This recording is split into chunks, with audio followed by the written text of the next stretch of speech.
Good day, ladies and gentlemen. Welcome back to Bow's News Network. We are actually tracking a system.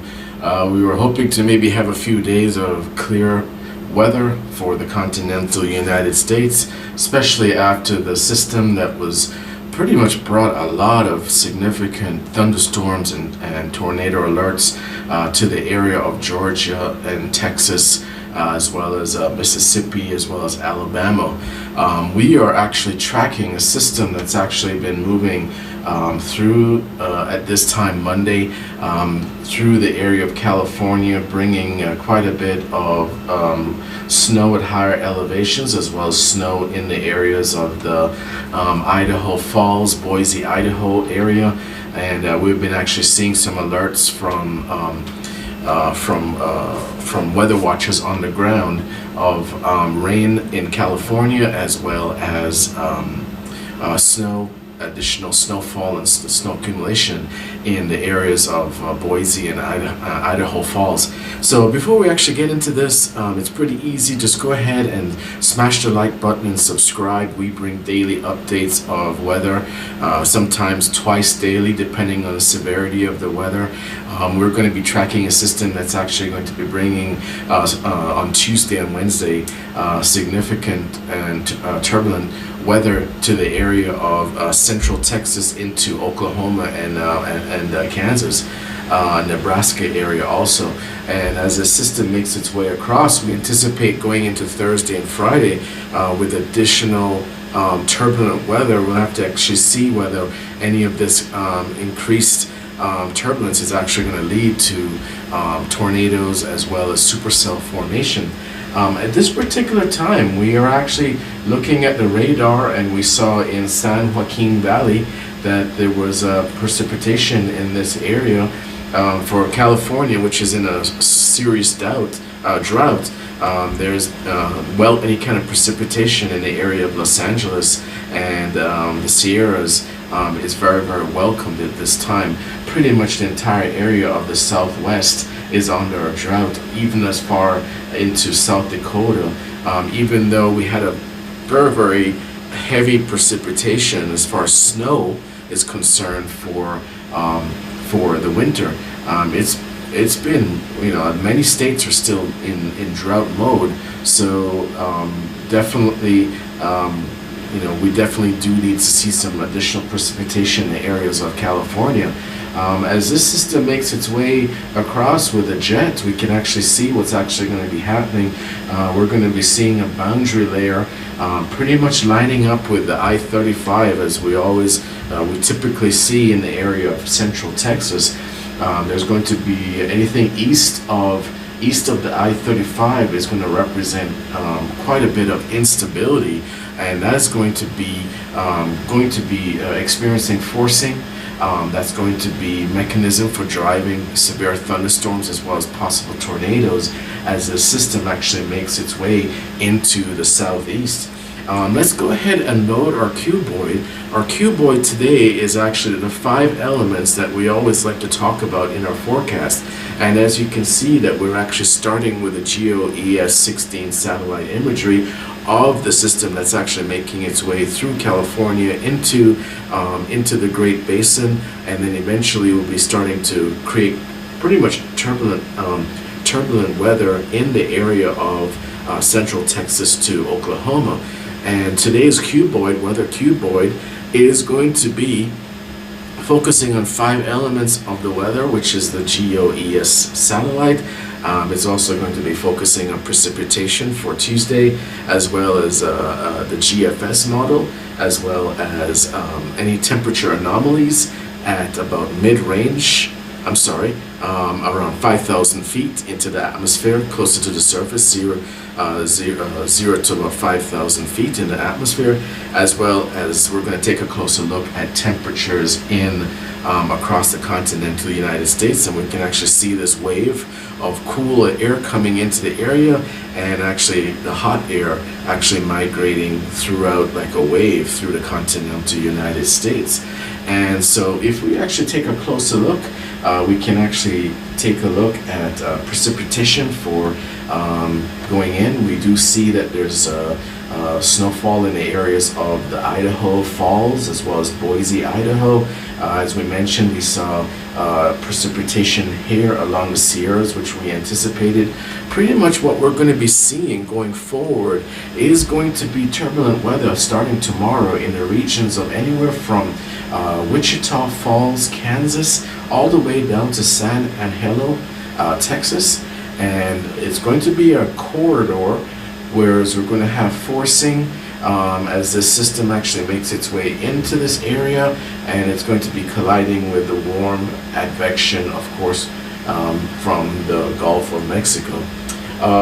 Today is actually very, very important because 30 years ago we had a severe set of tornadoes that actually touched down in the area of Oklahoma City and Kansas, to the tune of EF4s and EF5s. So those who are in the know when it comes to weather and weather forecasting, this is actually a very, very significant anniversary, almost 30 years. Also, if we take a closer look, the other thing too to mention is that we are actually significantly below average as far as this time of year for tornadoes. We do see that from January to March, they've been a little bit over, averaging about 162 tornadoes, whereas in March we've been actually below that. So we're actually below average as far as the number of tornado touchdowns for this time of year, but do keep in mind that the peak is actually usually in the mid of May. So we're just hoping that things will be a lot more favorable for less touchdowns, less loss of property, and less casualties going into 2021. So if we actually return to our weather forecast, this system will actually be making its way. We can see the low is actually centered over Wyoming at this time. Eventually this low is actually going to be centered in the area. We're forecasting it for it to be starting to take its grip in the Texas Panhandle area and Oklahoma. So we anticipate that there's going to be significant turbulent weather in the region of the Texas Panhandle as well as Oklahoma City going into midweek, and there's going to be significant severe thunderstorm activity and severe weather going across the southern Great Plains, as well as going into the southeast states of Louisiana, Mississippi, Alabama, and Georgia. If we actually take a closer look at the weather, it's actually a mid-level flow that is actually with a northerly component that's actually contributing to what's going to be occurring in the next 24 to 48 hours. And do keep in mind, we were tracking this system as it makes its way into the continental United States via Southern California, and we're actually seeing the effects of this system bringing rain to the Sierras as well as additional snowfall in the region of Idaho Falls. Just some of the temperatures that we're looking at right now: Boise, Idaho, 44 degrees Fahrenheit; Reno, Nevada, 44 degrees. If we're looking at Los Angeles, it's relatively cool at 60 degrees here in the early afternoon of Monday. Also in Salt Lake City, it's 37 degrees, and it's actually, we got reports of snow there. And also Idaho Falls, 48 degrees. So there's still quite a bit of a cold snap going through as this system. There's still quite a boundary layer of cold air that is actually still impacting continental United States. Obviously not as deep as it was 2 weeks ago, where it almost dipped all the way down to Laredo, Texas. But there's a boundary layer of cold air that is actually still impacting the northern section of continental United States, and we can actually see evidence of that from the temperatures in the mid-30s to upper 40s in many of the cities in the areas of Wyoming and Montana, Idaho, as well as going into South Dakota. But what we actually need to do is get well-needed precipitation and additional snowfall, which will contribute to runoff from the mountains that will increase the availability of fresh water for residents of a lot of these states that are actually in a severe drought monitor. So we're hoping that this will bring additional precipitation, even at very high levels, mostly light snow. But this is going to be a fast-moving system moving forward, impacting the weather and actually doing a forcing mechanism, causing sort of a boundary layer along the warm front in the Nebraska area. So we're going to be taking a lot closer look at what's actually going to be happening to the system moving through. So as far as going forward, we are going to be taking a closer look at also, as we can see for Wednesday, this is precipitation forecasting for latter part of Tuesday night, Tuesday evening into Wednesday. We do see this low pressure system migrating its way as it was in early Monday. It was over in the area of Wyoming, and then now it's actually migrating its way over through Colorado. Relatively low pressure, 997 millibars is relatively low, and those isobars are going to be tightening up as they approach that boundary layer that we were talking about, because it's going to serve as a forcing mechanism where it's going to be a boundary layer along the warm front, which is going to be near the Nebraska-Kansas region. So we anticipate severe thunderstorm activity starting possibly in the early afternoon of Tuesday in mid-Texas, central Texas, and it will start to pick up pretty quickly. There will continue to be some snowfall, additional snowfall at higher elevations in the area of Idaho and Wyoming as this system makes its way through. Do keep in mind it's a pretty sizable low, and this mid-level low will actually make its way through, impacting the system, impacting the weather in the area of Texas as well as Oklahoma.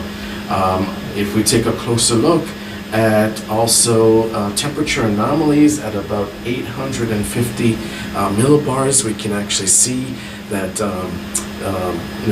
this band of cool air that is actually still impacting the continental United States. Temperatures are below average in the North Pacific Northwest as well as in the West. But for the most part, for most of the country, we are still in a warm zone going into this week.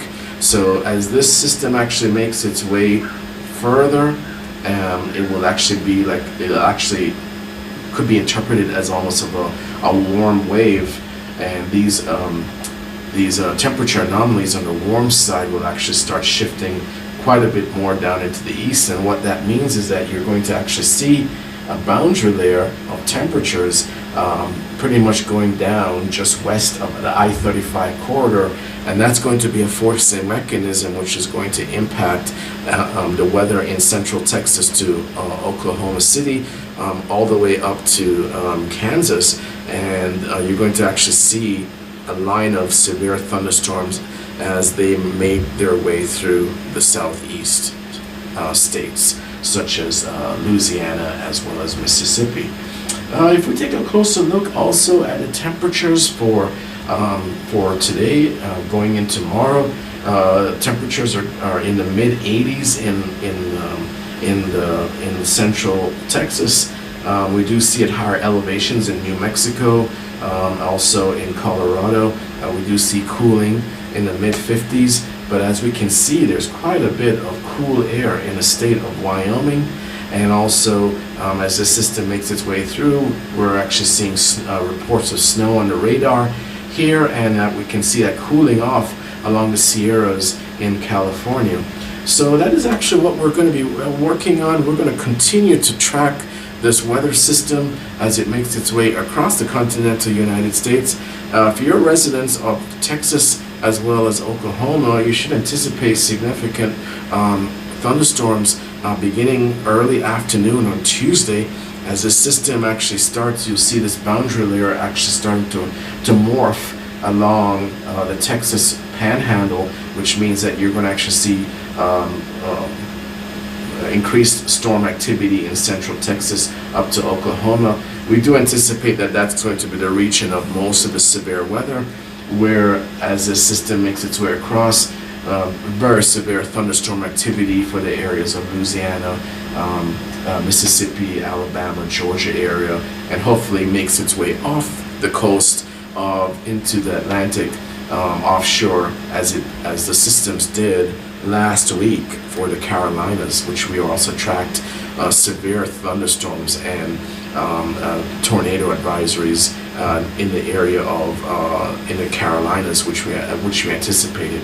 So hopefully we will not see a repeat of the severe weather as far as tornado possibilities, but we should be prepared in the event that they do occur. And that's why we bring these daily weather updates to you here on our channel. So please, of course, subscribe if you appreciate weather content. Of course, share with those residents, friends that you know in these states that might be impacted by this weather. And always, thank you so much for subscribing to Bow News Network. We appreciate all of our subscribers. And always remember to bow to the weather and have a great day. And thank you.